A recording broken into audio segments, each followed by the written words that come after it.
This is the plaintiff, Giovanni Rodriguez. He says he's a recording engineer, producer, sound designer, and composer. And he agreed to record the defendant, a singer of Latin rap called reggaeton. The selfish, manipulative defendant hasn't paid him a penny for his work. And he can't seem to get the guy to return his calls, and he has no other choice but to sue the louse for the $100 he's owed.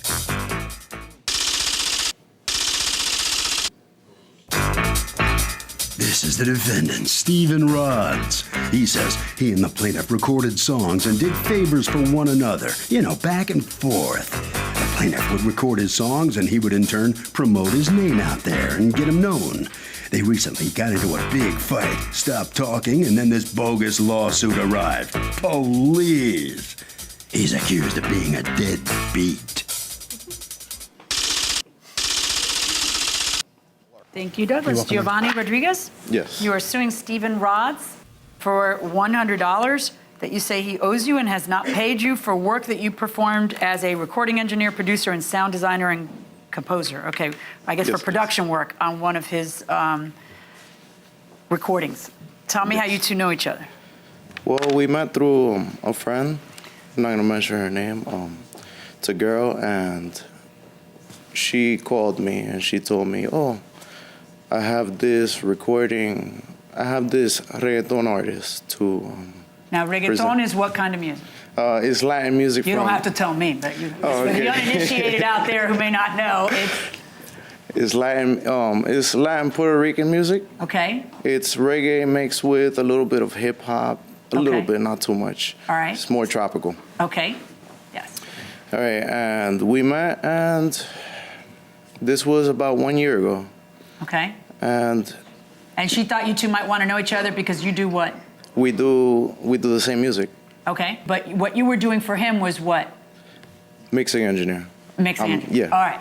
So you two decide to do a little project together. Yeah. Okay. And when you do it, the first couple of times, there's no charge.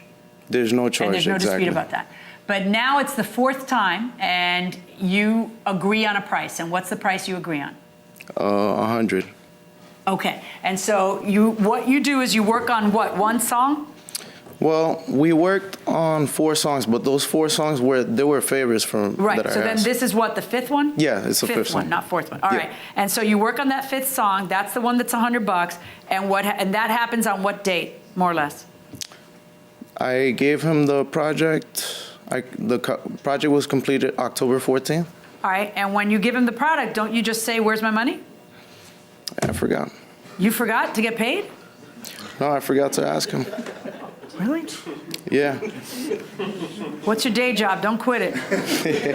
Because you're not much of a businessman. All right. So you give him the product, and then when do you remember that you haven't charged him? Well, after I left. Okay.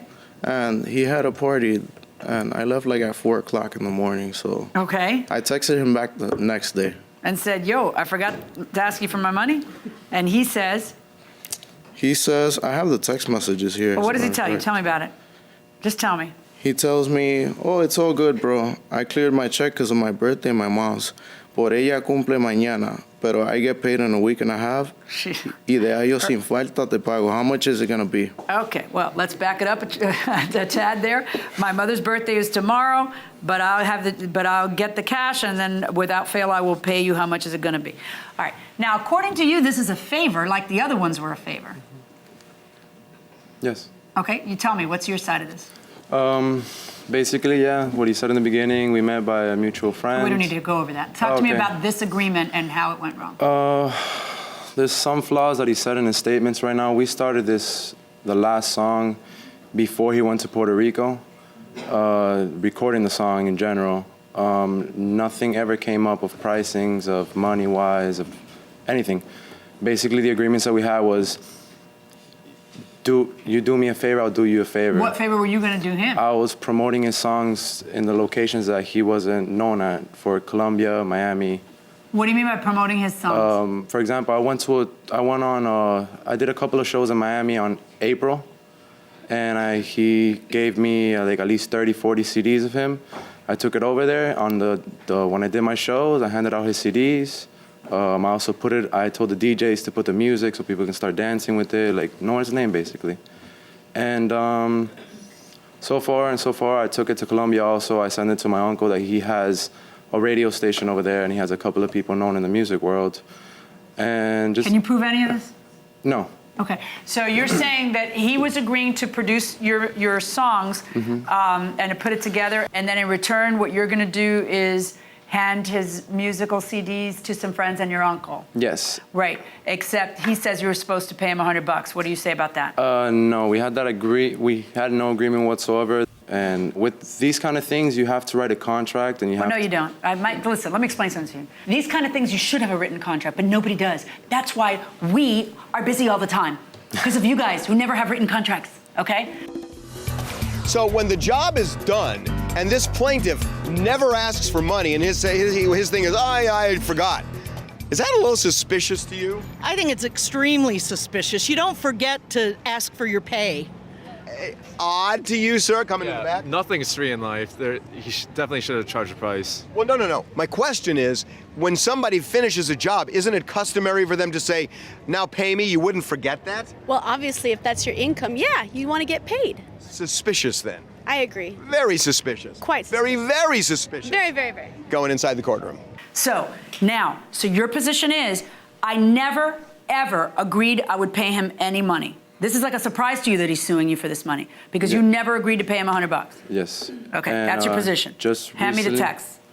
Just recently, I got a text message a week ago saying that, I forgot after your birthday to tell you about the charging. And I simply text back saying, who's this? Because I deleted his number from my contacts. Right.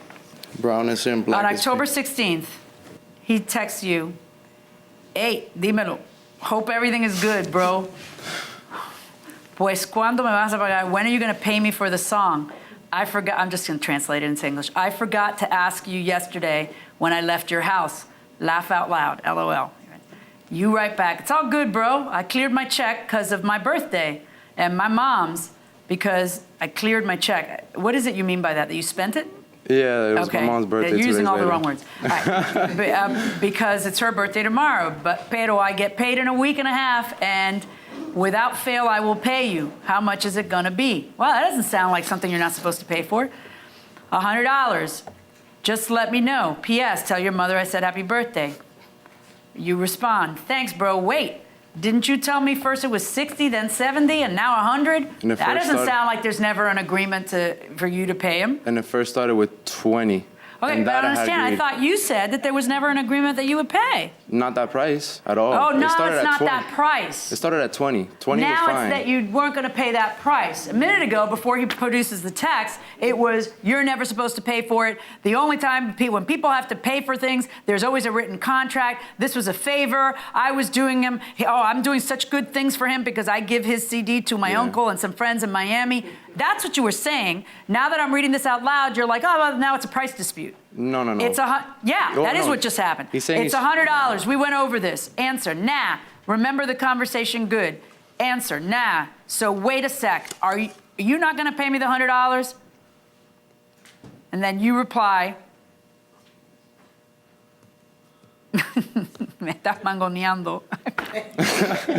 What does that even mean? I've never heard that. You're pulling my hair like you're messing around with me, right? You're mangoing me. Like I have no idea. I've never.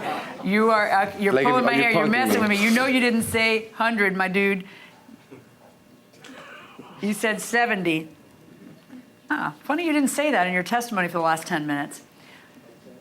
Then there's an argument about whether it was 100. All this is in October. It's not a week ago. About whether it was 100, whether it was not. And then finally you say, all right, I ain't stressing it. It's fine. I'm going to give you the 100 without fail. How's that? You never agreed to pay 100 to him. That's October 16th. No. He's trying to charge me for producing. Are you listening to me? I just read out your words where you agreed to pay him 100 on October 16th. So how is this what you testified to, which is I was never supposed to pay him, I never had an agreement to pay him, and I'm shocked that he's suing me? How does that translate to that? Because I'm completely shocked. When they called me, I started laughing. Because this is your face when it happened? That's your evidence? Well, I didn't bring any evidence because I didn't. Sweetheart, this is burying you. Okay. Do you understand? These are your texts. Say it, forget it, write it, regret it. Your generation lives their entire life in writing. Okay? If you're going to do that, then don't be stupid. You're getting sued, and you're not just getting sued. You're on the people's court. You don't remember what you wrote to him? You didn't bother to go back and check your text to see what kind of liar you were going to look like? Okay. Seriously. I mean, come on, it's got to be embarrassing. Who's going to want to work with you now? Pay the man the $100. And you, if I read one more time in your complaint how this stuff gave you a nervous breakdown, for real? It never gave me a nervous breakdown. Really? Did you say in your complaint you went to therapy over it? I didn't go to therapy for it. I've been going to therapy. Okay. For GAD. Okay. Then this didn't cause you to go to therapy, right? No, I mean, it didn't. Okay, well, that's what you said in your complaint. I don't make stuff up. You want me to find it and read it out loud to you? Okay, I'll do that. He is selfish, manipulative, and every time I did a session with him, I would stress over it. He always asked too much. He listened to his own decisions. He would shut down mine. Brought me down and stressed me out to the point that I had to go to therapy for it. Okay. So either you're lying to make your case better, which makes you despicable, or you actually had to go to therapy over a $100 transaction, either of which concerns me. But if you actually had to go to therapy over a $100 transaction, then you really have to not quit your day job, because that's how business works, okay? $100 verdict for the plaintiff. The plaintiff has won this verdict here in the People's Court. Defendant right here, Mr. Reggaeton, the artist. What do you think of this verdict against you? Shock a bit. Shocked? Can't say that much. You made him sue you for $100? I can't believe it still. No? Well, what have you learned about the music business here? This is just a beginning. There's going to be a lot of these. If you want to make it big, you have to struggle. You have to beat it. Okay. All right. Good luck. Right around the corner there. All right. Head right around that way. All right, so step on in here. What's going through your mind here after this? Nothing. I'm just glad that I won. Yeah. That's it. It's all on a basis of responsibility, and people have to take responsibility. How about getting your deals with people in writing? You're the big businessman. Oh, yeah. Same with him. I've learned from this one. Mm-hmm. Yeah, the contracts. Hey. You stressed out? Yes, I am. Give me a review of his talent. Is he good? Yeah, he's good. I'm not going to lie. He's good. Mm-hmm. But it's just the responsibility part. All right, Harvey?